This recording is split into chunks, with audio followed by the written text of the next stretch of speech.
In this module we're going to be looking at the sound creating sections of Sylenth 1. As I said in the last module, Sylenth 1 uses subtractive synthesis to create sounds, which relies on an oscillator to generate waveforms like sine or square waves, each with their own distinctive sound based on how many harmonics are added to the fundamental frequency. So let's take a look and get started. Firstly, to set Sylenth 1 to its initialized state, allowing me to start building a sound from scratch, I need to go to the File menu and choose Init Preset. This gives me a single oscillator, Oscillator 1, in part A, without any filtering or modulation or anything. So now when I play a key on my keyboard, you can hear the sound is a single-voiced sawtooth waveform. The default waveform in Sylenth 1 is a sawtooth, which is probably one of the most common used waveforms in dance music due to the richness in harmonics.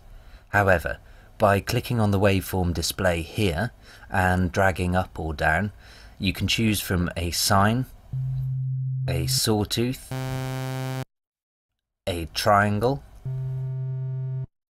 a square wave, and what they call a pulse. H pulse is basically an asymmetrical square wave. Q pulse, trisaw, which is a combination of both triangle and saw wave, and finally noise, which is essentially all frequencies at full level. Once you've selected your waveform, the first thing you need to select is the number of voices in the oscillator by clicking on this number here and dragging it up or down. Notice the difference between 1 voice and 8. The volume dial can be dragged up and down like this to change the level. Next to the volume button is a phase dial that allows you to adjust the phase of the waveform, providing the retrig button over here is enabled and highlighted. Next to the phase dial is the detune dial, which allows the different active voices drift apart from the center frequency. To the left of the waveform selector is a button INV, which inverts the waveform.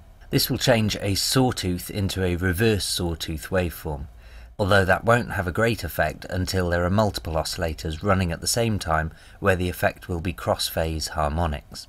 There are 3 separate controls for pitch on each oscillator. The first is octave, the second is the note, and the third is the fine tune, which will raise or lower a note to any value between 2 semitones. To the right of the phase control is the detune dial, which controls the accuracy of the fundamental frequency of the waveform.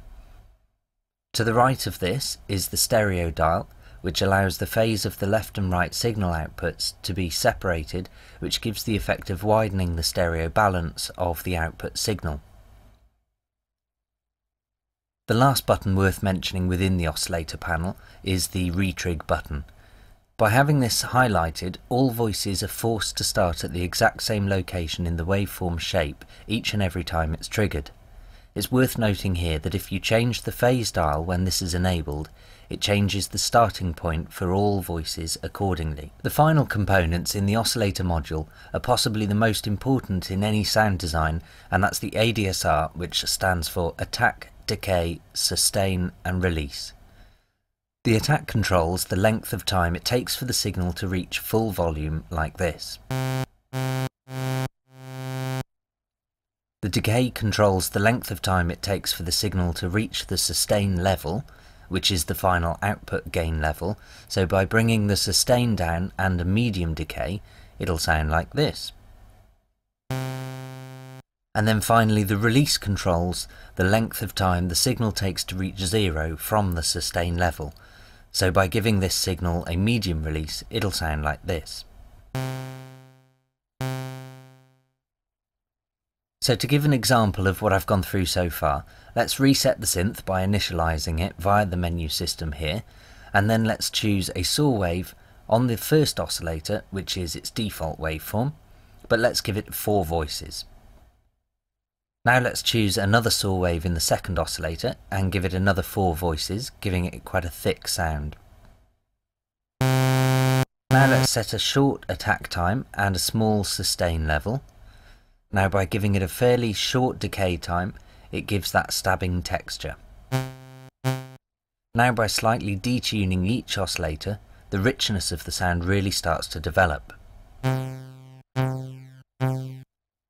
So from some simple synthesis techniques, we've built what's commonly known as the super saw, and by adding another oscillator from part B and dropping it an octave, and then lifting one of the oscillators by a few semitones, the musicality of the synth really comes to life.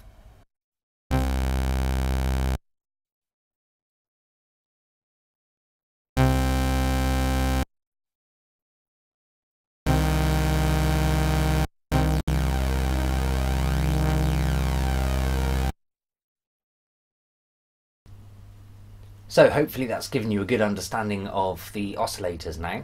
Have a play around with these sections before the next one, checking out the presets I've just been using or making your own, so you can get a good feel of how each section works and what sounds you can make. If you have any questions, then you can head to Producer Tech Forum. Next time I'm going to be checking out all the important filters, so I'll see you then.